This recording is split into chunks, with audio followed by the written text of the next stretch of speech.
አንተንም ሆነ ጓደኞቼን ሙሉ ነው ማጠፋቸው ብላ ዝታበት ነበረ። እንዳለችውም አሁን ላይ ተመልሳለች። እዛ ቤት ውስጥ አንድ ሰራተኛ በማስገባት ሰራተኛዋን እኔ ያልኩሽን አርጊ እያለቻት አሁን ድረስ አብራ እየሰለለች ነው። ሰራተኛዋ ምን እንዳቀደች ባይታወቅም በምግብ መልኩ ልትመርዛቸው አስባለች። በጽናት ድራማ በክፍል 41 የሚፈጠሩ አንዳንድ ትዕይንቶችን በዚሁ ቪዲዮ ላይ ማሳያችሁ ይሆናል። እስከ መጨረሻው አብራችሁን ቆዩ። የመጀመሪያው አንድ ጥሩ ዜናና አንድ መጥፎ ዜና አለኝ። ጥሩ ዜና የሚባለው አሁን ላይ ሰራተኛዋ ላይ ሁለት ሰዎች እየነቁባት መጥተዋል፣ ሚራና ጽናት። መጥፎ ዜናው ግን አሁን ላይ ሰራተኛዋ ጽናት አውቃብኛለች፣ እሷን ቀድሜ የሆነ ነገር ማድረግ አለብኝ ወይንም ከዚህ ማጥፋት አለብኝ ብላ ያቀደችው እቅድ ነው። ጽናት ታዲያ አሁን ላይ ነቃ ካለች አሁን ሳትቀደም መቅደም አለባት ማለት ነው። እሷ ላይ የሆነ ነገር ሳታረግ ሰራተኛዋ ቀድማ አውቃባት ለማን እንደምትሰራና በምን ምክንያት እዛ ቤት እንደገባች ማወቅ ይኖርባታል። ነገር ግን ጽናት አሁን ላይ ደካማ ጎኗ የሚሆነው ኪራ ነው። ኪራ ጋር አሁን በፍቅር አብረው እየኖሩ ነው። ታዲያ ሁለቱም አንድ ላይ ሆነው መሐላ እንደ መግባት አድርገው የቃልም እንዳሰሩ አይተናል። እሷም ምንም ቢፈጠር እንደማትተወኝ ቃል ግባልኝ ብለው ነበረ። የምፈራው አንተን ማጣት እንጂ እኔ ወደ ኋላ እየራኩ ያለሁትኝ ወይንም ከአንተ ጋር ለመሆን እየፈራው ያለሁትኝ በኋላ ትጎዳኛለህ በሚል ነው እንጂ እኔም እኮ ወድሃለሁ ብላ እውነቱን ነግራው ነበረ። ኪራም ለራሱም ለሷም ብሎ ቃል ገብቶላታል። መቼም ምንም ቢፈጠር እንደማልተውሽና እንደማላስከፋሽ ብሎ ይህንም ፍቅራቸውን ከጀመሩ ገና አንድ ቀናቸው ነው። ይሄ ታዲያ የሚፈጠርበት ምክንያት አሁን ሰራተኛዋ ደካማ ጎኗ ሆና መታለች። ለኪራ ስለ ሰራተኛዋ መናገር አትችልም። ጽናት አሁን ላይ ቅናተኛ ነሽ እንዳትባልም ምንም ነገር ጥፋትም ሆነ ምንም ማጥፋት ስለማትፈልግ በዛ ላይ ገና ፍቅር መጀመራቸው ስለሆነ ትኩረቷ እንዳለ ከኪራ ጋር ነው የሚሆነው። ይሄኔ ነው ታዲያ ደካማ ጎኗን አግኝታባት አዲስ የመጣችዋ ሰራተኛዋ ወይንም ተልኳን ልታደርግ የምችለው። ሌላው ሚራና ናሆምም አሁን ላይ በጅምር የተንጠለጠለ ፍቅር ላይ ናቸው። ናሆምም ፈራ ተባ እያለ ወደ እሷ መቅረብ እየተወ ነው። ሚራ ደግሞ በጣም ተወዷለች፣ ታፈቅረዋለች። ነገር ግን ናሆም እንደሚፈልጋት አታውቅም። እሷ የምታስበው ይሄኔ እሱ እንደዚህ ያየኝ ቢሆን አሁን እንደማፈቅረውና እንደምወደው ከነገርኩት ምን ሊፈጠር እንደሚችል እናስበዋለን። ካለፈው ክፍል ላይም በዚሁ ነበር የተፈጠረው።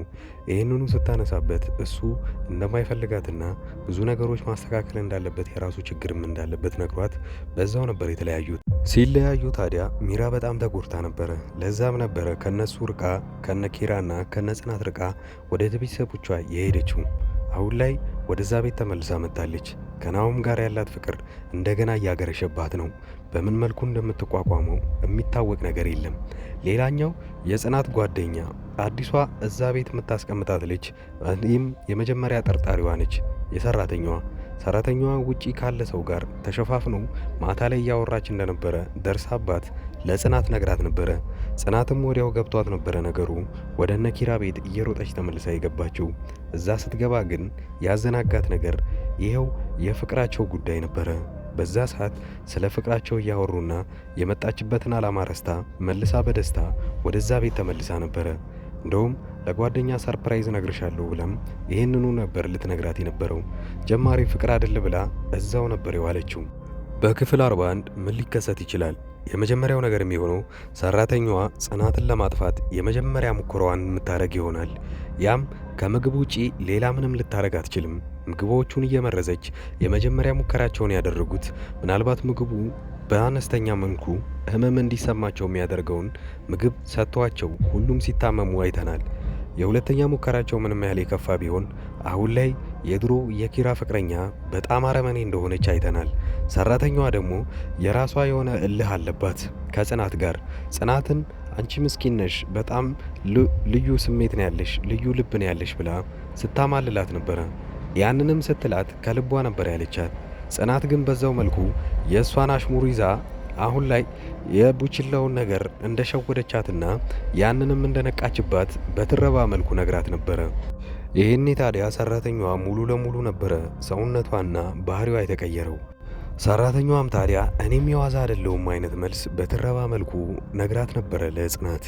ይህኔ ጽናት ለቃ ትወጣለች ከዛ ቤት። እንደወጣችም ሰራተኛዋ ምን ነበር ያለችው? መጀመሪያ አንቺን ነው ማጥፋት ያለብኝ፣ ስለዚህ አንቺ እያወቅሽብኝ ስለሆነ ነበረ መልሷ። ይሄኔ ታዲያ ስለታዘዘች ሳይሆን ከልቧ ነበረ ያንን ያለችው።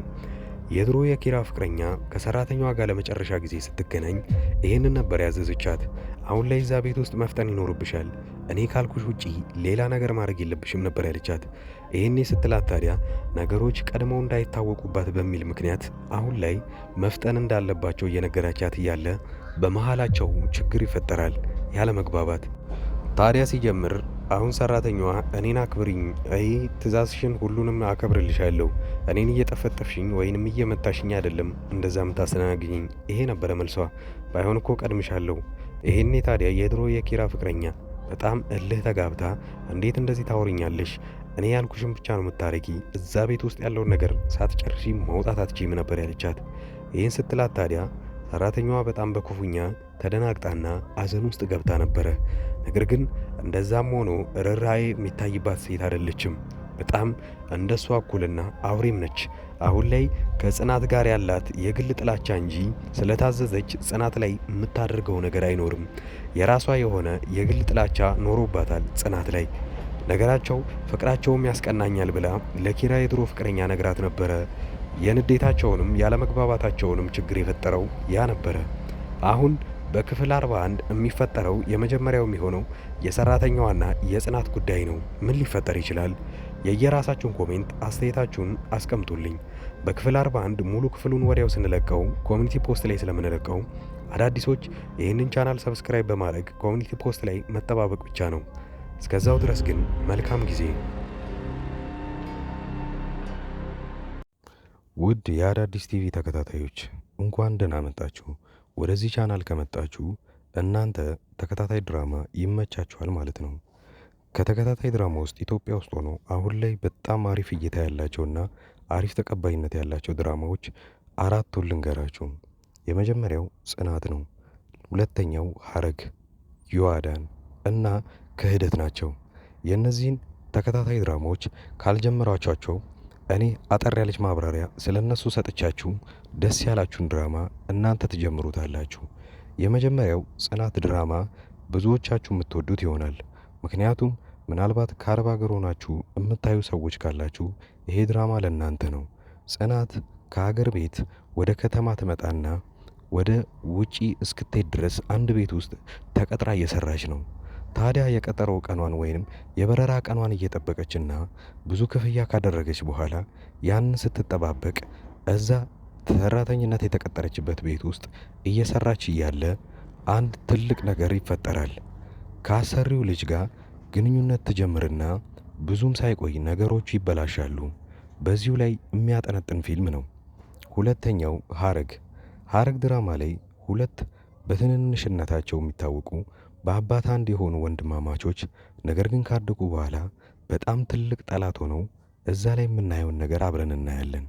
ፍቅረኛ ይነጣጠቃሉ፣ ንብረት ይነጣጠቃሉ፣ ነገር ግን ወንድማማቾች እንደሆኑ አያውቁም።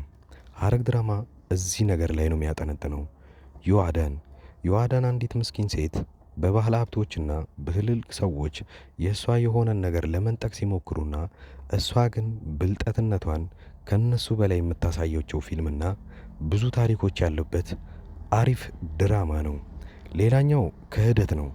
ክህደት የሚለው ፊልም አሁን ላይ በጣም አሪፍ እየታየ ያለ ነው። ክህደት አንድ ጓደኛውን በጣም የሚወዱት ሁለት ጓደኞች አሏቸው። ታዲያ በዚህ ጊዜ ጓደኛው የልቤ ጓደኛ ናቸው ብሎ ለእነሱም ማያረገው ነገር የለም። ብዙ ነገር አድርጎላቸዋል። ነገር ግን ትንሽ እንደቆየ ይታመምና በጣም እርዳታ ሲፈልግ ከጓደኞቹ የሚጠብቀውን እርዳታ ሳያገኝ ይቀርና ይልቁኑ በዛኑ ልክ ይጠቀሙበታል። ይሄኔ ታዲያ እሱ ካወቀ በኋላ ምንን ማድረግ እንዳለበትና እንዴት ከነዚህ ጓደኞች ሊበቀል እንደሚችል የሚያሳይ አሪፍ ፊልም ነው። አሪፍ ጥራትና አሪፍ ኳሊቲ ተደርጎበት ካራክተሮችም በጣም አሪፍ የሆኑና የሚያጓጓ ፊልም ሐረግና ክህደት ናቸው። ሁለቱ ፊልሞች ምንም አይነት ንዝናዜ ምናምን ሳይበዛባቸው ወሬም ሳይኖራቸው ቀጥታ ምንም አይናችሁን ሳትነቅሉ የምታዩት ፊልም ነው። ሌላኛው ጽናት የሚለው ፊልም ታሪኩ አሪፍ ሆኖ ነገር ግን ብዙ ወሬዎች ስለሚበዙበት ምናልባት ፊልሙ ሊሰለቻችሁ ይችላል። ነገር ግን ፊልሙ እንደዛ የሚሰለቻችሁ ከሆነ እኔ በየጊዜው የእያንዳንዱን ክፍሎች እንደዚሁ አይነት በትረካ መልክና እናንተን ለጥያቄ ያተሳተፈ ለመልስም አስተያየት እንድትሰጡበት አድርጌ አንዳንድ ቪዲዮ ለእያንዳንዱ ክፍል እሰራለሁ። የዋዳን ድራማ ብዙ ሰዎቹ ስትጀምሩት በጣም አሪፍ ድራማ ነበረ። እስከ ክፍል 40 እና እስከ ክፍል 45 ያለውን ድረስ ብዙዎቻችሁ በጣም አሪፍ አድርጋችሁ ስታዩት ነበረ። ከክፍል 45 በኋላ የዳይሬክተሩ አቅጣጫ ፊልሙን ስለቀየረው ብዙዎቻችሁ ጠልታችሁትና የጥንቆላ ስነ ስርዓትን እያስገባችሁበት እኛ ከዚህ ምን መማር አለብን የሚለውን ካያችሁ በኋላ ለተከታታይ 2 ሳምንታት ፊልሙ ሳይለቀቅ ስለቆየ ረስተውት በዛው ትታችሁት ነበረ። ነገር ግን አሁን ተመልሳችሁ እንድታዩበት እምመክራችሁ አንድ ነገር አለ። የዋዳን ድራማ ላይ አሁን የዋዳንና ሳሚ ፍቅረኛሞች ሆነዋል። እዛ ቤት ውስጥ ያለ ወላጅ እየኖሩ ነው ያሉት። ምን ሊያጠፉ ይችላሉ፣ ምን ሊደረግ ይችላል የሚለውን አብረን የምናየው ይሆናል። እዛ ላይ ሂሩት የምትባል አንዲት መጥፎ ሆና የምትተውን ልጅ እዛው አካባቢ ላይ እብደትን ተከናውና ነገር ግን ጤነኛ ሆና እሷ እንዳትታሰር እያየችው ያለውን ስቃይ አሁን ላይ ማየት ይኖርባቸዋል ብዬ አስባለሁ። አዳዲስ የጀመሩ ተከታታይ ድራማዎችንና አሪፍ የሚባሉ ፊልሞችን በዚሁ ላይ በአንድ ድምፅ አድርጌ በጥሩ ሁኔታ ተርኬ የማቀርብላችሁ እኔ ዙበይር እባላለሁ። የቻናሌም ስም አዳዲስ ይባላል። እኔን ለማበረታታት ሰብስክራይብ ማድረጋችሁን አትርሱ። በቅርቡ 50 ሺህ ምንገባ ይሆናል። አሁን ላይ 40 ቤት እንዳለን አትርሱ። ስለዚህ እባካችሁ አዳዲሶች ሰብስክራይብ በማድረግ በማበረታታት 50 ሺህና ከዛ በላይ እናርገው። የእኔ ቤተሰቦች አብራችሁኝ ስላያችሁ ከልብ አመሰግናለሁ።